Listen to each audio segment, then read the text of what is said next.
आज का हमारा टॉपिक है द रॉलेट सत्याग्रह। रॉलेट क्या है, सत्याग्रह क्या है? देखो ये दो बहुत इंपॉर्टेंट टर्म है।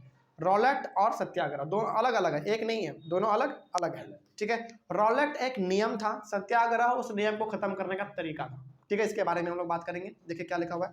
In 1919 Gandhi ji started satyagraha against the Rowlatt Act that the British had just passed. अब देखिए 1919 में गांधी जी ने एक मूवमेंट चालू किया। उस मूवमेंट का नाम उन्होंने रखा सत्याग्रह। सत्याग्रह जो है ना, दो हिंदी वर्ड से मिलकर बना हुआ है। पहला सत्या और दूसरा ग्रह। सत्या का मतलब होता है सत्य, सच्चाई, हकीकत, और ग्रह का मतलब होता है रास्ता। ठीक है, यानी कि गांधी जी का कहना यह था कि हम लोग ना सत्य के रास्ते पे चलेंगे, सत्य के राहों पे चलेंगे। गांधी जी का कहने का मतलब यहाँ पे यह था। तो यह सत्य यानी कि सत्याग्रह मूवमेंट क्यों लॉन्च किया गया? ताकि रॉलेट एक्ट को खत्म किया जाए। अब सवाल है कि सर ये रॉलेट एक्ट क्या है? चलो इसके बारे में बात करते हैं। देखिए लिखा हुआ है the Rowlatt Act restrict fundamental rights such as the freedom of expression and strengthen police power. आपके बुक में ना, क्लास 8 के बुक में जो हम लोग अभी पढ़ रहे हैं एनसीईआरटी, उसमें रॉलेट एक्ट के बारे में बहुत कम लिखा गया है। लेकिन रॉलेट एक्ट के पीछे का पूरा हकीकत जो है ना, क्लास 10th में ये चीज़ दिया हुआ है, वहाँ पे भी हम ये चीज़ बताते हैं। और यहाँ पे थोड़ा सा हम आपको रॉलेट एक्ट के बारे में और कुछ बताते हैं। ठीक है, देखिए रॉलेट एक्ट ऐसा नियम था, ऐसा कानून था जो कि अंग्रेजों ने निकाला था भारत में। और रॉलेट एक्ट ये कहता था कि जितने भी पॉलिटिकल मीटिंग है भारत में, उसमें पे कांग्रेस पार्टी बहुत आगे बढ़ चुका था, है ना। कांग्रेस पार्टी अलग अलग जगह पे मीटिंग करते थे आंदोलन करने के लिए। तो रॉलेट एक्ट ये कहता था कि जितने भी पॉलिटिकल मीटिंग है, यानी कि लोगों को इकट्ठा करके लोगों को कुछ बताना, समझाना, आंदोलन करना, ये सब चीज़ बैन करो। पहला ये। दूसरा ये कि यदि कहीं पे मीटिंग होता हुआ अंग्रेज देख लिया तो सारे लोगों को उठा के सीधा जेल में डाल देगा, बिना कुछ जांच पड़ताल किए, वो भी 2 साल के लिए। समझेगा ध्यान से रॉलेट एक्ट के पीछे का पूरा सच्चाई क्या है। पहला तो ये कि कोई भी पॉलिटिकल मीटिंग नहीं होगा, कोई भी आंदोलन नहीं होगा। और दूसरा चीज ये कि यदि करते हुए पकड़ा गए तो फिर आपको उठा के जेल में बिना किसी सुनवाई के चुपचाप 2 साल जेल में डाल दिया जाएगा और आपके एक बात को भी नहीं सुना जाएगा। और तीसरा ये कि फ्रीडम ऑफ एक्सप्रेशन जो है, यानी कि अपने बातों को बोलने का तरीका या फिर कामों को करने का तरीका, उसको बंद कर दिया गया। कहा कि नहीं, अब तुम लोग वही बोलोगे जो हम कहेंगे। अपने मन से यदि कुछ बोले और कुछ उठपटांग लगा तो फिर आपको जेल में डाल दिया जाएगा। और लास्ट आपका चौथा स्ट्रेंथन पुलिस पावर। पुलिस को पूरा पावर दे दिया गया था कि जहां पे यदि तुम देख लो कुछ गलत हो रहा है, लाठी वाठी बरसाना शुरू कर दो। ये था हमारा पूरा रॉलेट एक्ट का सच्चाई। तो गांधी जी को लगा कि भाई जब रॉलेट एक्ट इतना कुछ कर रहा है तो हम अपना तो आंदोलन ही नहीं कर पाएंगे, हम लोगों को इकट्ठा ही नहीं कर पाएंगे, भारत को आज़ादी नहीं कर पाएंगे। तो उसी आंदोलन को उन्होंने शुरू किया। और किसको खत्म करने के लिए? रॉलेट एक्ट को खत्म करने के लिए। गांधी जी का कहना था कि रॉलेट एक्ट को हटाओ, पूरी तरीके से इसको हटाओ, क्योंकि इसके वजह से हम लोग तो कुछ कर ही नहीं पाएंगे, है ना। चलिए आगे बढ़ते हैं फिर। ये था हमारा पूरा Rowlatt Act. Mahatma Gandhi, Mohammad Ali Jinnah and others felt that the government had no right to restrict people's basic freedoms. अब जो हमारे भारत के उसमें भी बहुत बड़े बड़े नेता थे, उसमें हमारे महात्मा गांधी थे, मोहम्मद अली जिन्ना थे, और भी अलग अलग प्रकार के लीडर थे हमारे, जैसे डॉक्टर राजेंद्र प्रसाद थे, सरदार वल्लभ भाई पटेल थे।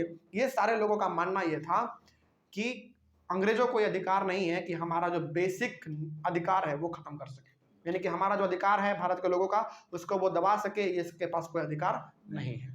ठीक है, आगे। Gandhi ji asked the Indian people to observe 6 April 1919 as a day of non violent opposition to this act. Gandhi ji ने कहा कि हम 6 अप्रैल 1919 को रॉलेट एक्ट के खिलाफ आंदोलन शुरू करेंगे। वो भी कैसा होगा आंदोलन? नॉन वायलेंट होगा, मतलब कि एकदम पूरी तरीके से शांतिपूर्ण तरीका। कोई भी अंग्रेजों के साथ मारपीट नहीं, हाथापाई नहीं, कुछ भी नहीं। चुपचाप हम लोग आंदोलन करेंगे, नारेबाजी करेंगे, किसी को भी जरा सा भी नुकसान नहीं पहुंचना चाहिए, ये गांधी जी ने कहा। तो याद रखिएगा कि रॉलेट एक्ट को खत्म करने के लिए जो सत्याग्रह मूवमेंट चालू किया गया था, उसका डेट था 6 अप्रैल 1919। ठीक है, आगे बढ़ते हैं फिर। Satyagraha Sabha were set up to launch the movement. अब यहाँ पे ना सत्याग्रह सभा सेटअप किया गया। सभा का मतलब होता है वो ग्रुप जिसमें कि सारे लोग आके आपस में मिलजुल के बात करेंगे। तो भाई आप इतना बड़ा मूवमेंट लॉन्च करने जा रहे हो किसी कानून के खिलाफ, तो ऑब्वियस ही बात है लोगों को इकट्ठा करना पड़ेगा। तो उस ग्रुप का नाम क्या दे दिया गया? सत्याग्रह सभा। और इस सत्याग्रह सभा में वही लोग थे जो कि उस नियम को खत्म करना चाहते थे। ठीक है, आगे बढ़ते हैं फिर। द रॉलेट सत्याग्रह। अब यहाँ पे नया वर्ड आ गया आपके सामने, रॉलेट सत्याग्रह। तो रॉलेट एक्ट था और सत्याग्रह उसको खत्म करने का मूवमेंट था, ठीक है। रॉलेट एक्ट क्या था, एक नियम था, और सत्याग्रह क्या था, उसको खत्म करने का तरीका था, ठीक है। तो the Rowlatt Satyagraha turn out to be the first all India struggle against the British government. अब देखिए, गांधी जी ने जो चंपारण में मूवमेंट किया, जो खेदा में मूवमेंट किया, या फिर जो अहमदाबाद में मूवमेंट किया, वो तो किसी खास खास जगह के लिए था ना, लेकिन ये जो हमारा रॉलेट सत्याग्रह मूवमेंट था, ये पूरे भारत के लिए था। तो अंग्रेजों के समय में गांधी जी एकमात्र ऐसे लीडर बने जिन्होंने सबसे पहला लोगों के साथ मिलकर इतना बड़ा आंदोलन लॉन्च किया, वो भी अंग्रेजों के खिलाफ। आज तक अंग्रेजों के खिलाफ इतना बड़ा आंदोलन भारत में कभी नहीं हुआ था, बहुत छोटा छोटा हुआ था, है ना, लेकिन ये आंदोलन इतना बड़ा बना कि इतिहास में इसका चर्चा आज भी होता है, आज भी पढ़ रहे हैं हम लोग, ठीक है। तो ये अंग्रेजों के खिलाफ इंडिया के लोगों ने, और जिसको लीड कौन कर रहे थे, महात्मा गांधी लीड कर रहे थे, ये पहला आंदोलन इतना बड़ा हुआ, ठीक है। उसके बाद in April 1919 there was a number of demonstration and hartals in the country and the government used brutal measures to suppress them.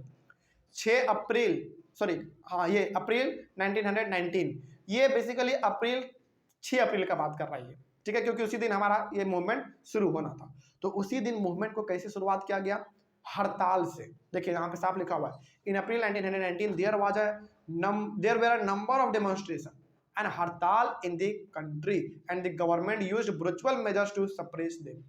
6 April 1919 को बहुत बड़े लेवल पे डिमॉन्स्ट्रेशन किया गया, यानी कि बहुत बड़े लेवल पे आंदोलन किया गया। लगभग हर एक घरों से निकल के आदमी सड़क पे उतर चुके थे, पूरा रोड जाम, चक्का जाम, अंग्रेजों के खिलाफ नारेबाजी, मुर्दाबाद मुर्दाबाद, इस प्रकार का नाराबाजी हमारा पूरा भारत के सड़कों पे हो रहा था। और दूसरा बात, हड़ताल हो गया था। हड़ताल का मतलब जितने भी हमारे भारत के लोग अंग्रेजों के पास काम करते थे ना, वो सारे के सारे लोग काम को छोड़ चुके थे और जाके रोड पे चुपचाप बैठ चुके थे महात्मा गांधी के साथ। हड़ताल का मतलब ये होता है। अब जरा बताइए, अंग्रेजों का पैसा कहाँ से आता था, रेलवे से, पोस्ट ऑफिस से, पुलिस स्टेशन से, उसमें जितने भी सारे काम करते थे हमारे भारत के लोग, सारे चुपचाप उसको छोड़ के आके बैठ गए। तो इसी को हम लोग कहते हैं हड़ताल। अब जब अंग्रेजों को दिखा ना कि अरे भाई ये इतना बड़ा आंदोलन हो गया, सारे लोग हड़ताल पे चले गए, हमारा तो काम ही चौपट हो जाएगा, हमारा तो पावर ही खत्म हो जाएगा, यहाँ पे आ गया अंग्रेजों को गुस्सा। अंग्रेजों को जब गुस्सा आया तो वो ब्रूचुअल मेजर्स अपनाने लगा, यानी कि लोगों को मारना पीटना, कोड़ा बरसाना, बहुत भयंकर रूप से मारना पीटना हम लोगों को शुरू कर दिया। बात समझ आ रही है? क्या यहाँ पे हमने एक भी हाथ मारा? नहीं मारा, क्योंकि गांधी जी का कहना था हम मार खा लेंगे चलेगा, लेकिन हम हाथ नहीं उठाएंगे, ठीक है, ये गांधी जी का उस समय पे कहना था। उसके बाद आगे, the Jallianwala Bagh massacre was a part of this repression headed by General Dyer in Amritsar on Baisakhi day 13 April 1919। अब इसी के वजह से हमारा जो जलियांवाला बाग मैसेकर है ना, वो हुआ था। जलियांवाला बाग मैसेकर एक ऐसा कांड है जो कि अमृतसर में हुआ था। इसके पीछे का भी कहानी हम बताते हैं। आपके बुक में इसके पीछे लिए बहुत कम लिखा हुआ है, लेकिन इसके पीछे का कहानी क्या है थोड़ा सा हम यहाँ पे बताते हैं डिटेल में। देखिए, आपको मालूम है कि रॉलेट एक्ट लागू हो चुका था, यानी कि आप कोई भी मीटिंग नहीं कर सकते हैं। कहीं पे लोग देख लिया आपको मीटिंग करते हुए तो अंग्रेज उठाएगा, जेल में जाकर डाल देगा, है ना, बिना किसी सुनवाई के 2 साल के लिए। ये सारा चीज़ हो रहा था। तो अब यहाँ पे ना 13 अप्रैल 1919 को पंजाब के अमृतसर में बैसाखी मेला लगा हुआ था, ठीक है। बैसाखी मेला होता है पंजाब में, बैसाखी मेला लगा हुआ था। तो मेले में लोग वहाँ पे घूमने फिरने के लिए गए हुए थे, ठीक है। अब यहाँ पे जनरल डायर को लगा, जनरल डायर जो थे ना अंग्रेजों के बहुत बड़े कमांडर थे, ठीक है। तो जनरल डायर को लगा ना कि ये लोग जलियांवाला बाग, अच्छा जलियांवाला बाग ना एक बहुत बड़ा फील्ड था, ठीक है, उसी फील्ड में बैसाखी मेला लगा हुआ था। तो पंजाब के अधिकतर लोग वहाँ पे देखने के लिए आए थे, उस मेले को घूमने के लिए आए थे। तो जनरल डायर को लगा ना कि लोग यहाँ पे मीटिंग कर रहे हैं, अंग्रेजों के खिलाफ साजिश रच रहे हैं। तो जनरल डायर अपने पुलिस सिपाहियों के साथ आया, जलियांवाला बाग के अंदर घुसा, गेट बंद किया एकदम फिल्मी स्टाइल में, और लोगों के ऊपर बंदूक चलाना शुरू कर दिया। यही था हमारा जलियांवाला बाग मैसेकर। जलियांवाला बाग मैसेकर जो हुआ था ना, इसका जो एविडेंस है ये आज भी आपको अमृतसर में मिल जाएगा, वो भी जलियांवाला बाग में। और अब तो ये जलियांवाला बाग बहुत ही अच्छे तरीके से इसको सजा दिया गया है, पहले तो खुला फील्ड था ये, है ना, चारों तरफ से दीवार था इस प्रकार का। बात समझ में आ रही है? चलिए आगे बढ़ते हैं फिर। और ये जलियांवाला बाग हुआ था 13 अप्रैल 1919 को, ठीक है।